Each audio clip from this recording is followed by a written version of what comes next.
जैसा कि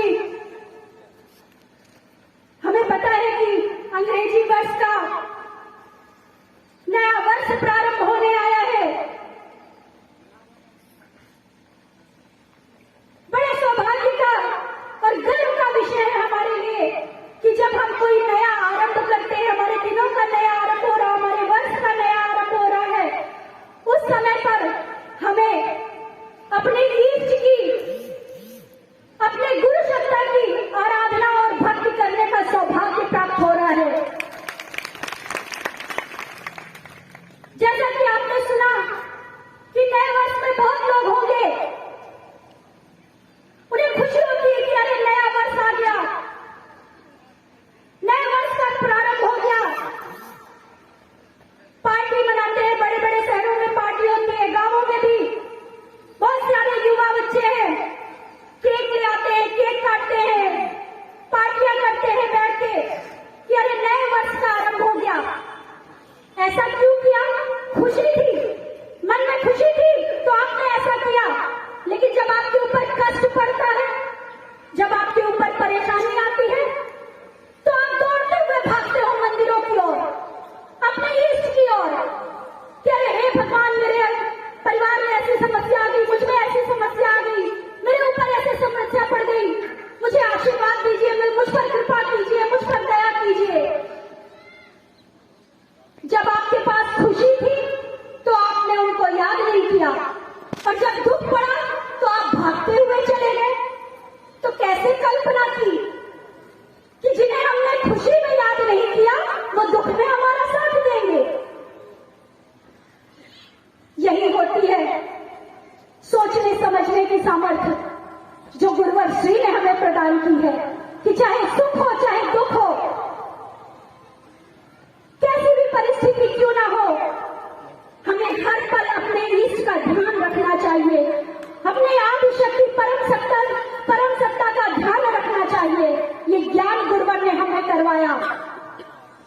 हम चाहे कितने भी शास्त्र क्यों ना पढ़ लें, अभी एक खुशी का और पल आने वाला है हमारे बीच, जब अयोध्या में श्री रामचंद्र जी की मूर्ति की स्थापना होगी। उस समय भी हम अपनी ईष्ट को धन्यवाद करेंगे, अपनी ईष्ट की साधना आराधना करेंगे।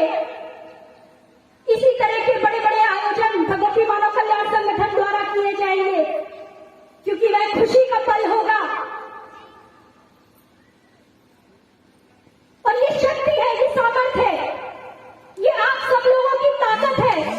गुरुवर ने बहुत पहले कहा था, मेरे गुरु भाई बहन जो गुरुवर को जानते हैं, जिन्होंने पहले से गुरुवर की विचारधारा और चिंतनों को सुना, उन्हें याद होगा कि गुरुवर ने कहा था, जब गुरुवर ने हमें कहा कि मैं तुम्हें अब शंख प्रदान कर रहा हूं, तुम्हें अब जगह जगह पे शंखनाद करना है, उस वक्त गुरुवर ने कहा था कि ये शंखनाद का प्रभाव ऐसा पड़ेगा कि आगे चलकर सभी जगह पे शंखनाद होंगे और जगह जगह पे आध्यात्मिक कार्यक्रम होंगे और जगह जगह पे मंदिर स्थापित होंगे।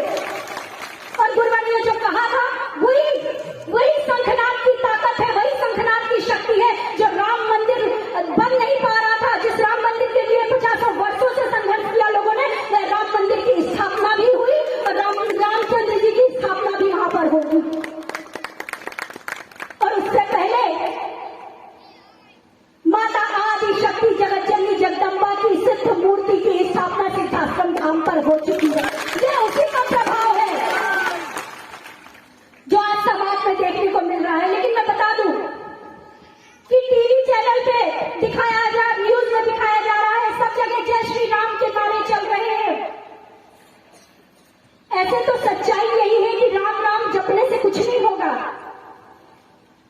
कहा तो गया कि कलयुग नाम आधारा, राम राम कहो तर जाओगे, लेकिन नहीं, आज जगह जगह पे राम राम जय श्री राम हो रहा है, पर उससे कल्याण होने वाला नहीं है जब हम रामचंद्र जी के विचारों पे नहीं चलेंगे, भगवान राम के बताए हुए रास्ते पे नहीं चलेंगे, उनके आदर्शों को नहीं मानेंगे, तो राम राम करने से कल्याण नहीं होगा। लेकिन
बहुत शक्ति होती है।